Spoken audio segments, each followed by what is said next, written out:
Hello. I'd like to talk to you about some of the considerations to think about when you have hired an employee.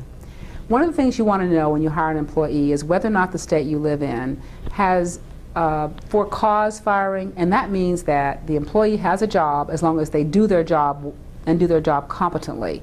As long as they aren't tardy, or they're not late, or they are not incompetent, or they do their job in a pretty good way, then they have a job. In other states, we have what's called at-will employment. And what that means is you can fire that employee for any reason, no reason, a good or a bad reason.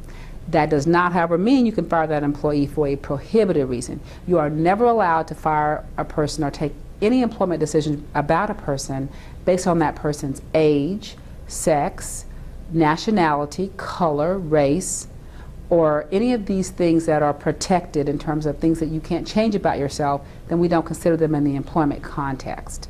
One of the things you need to be careful about when you hire an employee is that you don't inadvertently limit your right to hire somebody and fire them at will. And you can do that. If you, for example, say, come to work for me, Joe, and I'm going to pay you $20,000 a year, and I'll never fire you as long as you come to work every day. Well, if Joe comes to work every day, you pretty much said you're not going to fire him. And if you do fire him, he may have a cause of action against you for firing him improperly. If you limit your right to fire somebody at will, you've made a contract to keep them on.